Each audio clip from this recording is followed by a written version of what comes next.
আজি আকৌ কচু শাক বনালোঁ। বতৰটো ডাৱৰীয়া আছিলে, হ'লেও ঔটেঙাটো বেয়া হয় বুলি তেওঁ কচু শাক আনি থৈছিলে। কচু শাক বনালোঁ।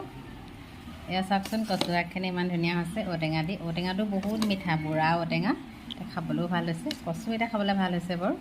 এইকেইদিন বৰষুণ দিছে, আগতে অনা আছিলে। যিহেতু ডাৱৰীয়া বতৰ, মাংস খাই ভাল লাগে। ব্ৰইলাৰ মাংস কেইডোখৰমানো তেল নিদিয়াকৈ ফ্ৰাই কৰিছোঁ দেই। তাৰ ব্ৰইলাৰ যিটো তেল আছে তাতে ফ্ৰাই কৰিছোঁ, তেল অকণো দিয়া নাই।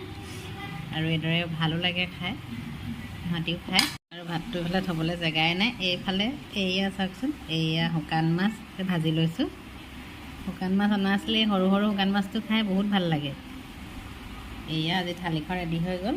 কচু শাকৰ লগত এনেই সৰু আলু ভাজি, মানে যিকোনো শুকান ফ্ৰাই বস্তু ভাল লাগে। এনেই গ্ৰেভি চব্জিবিলাক বেয়া লাগে খাবলৈ।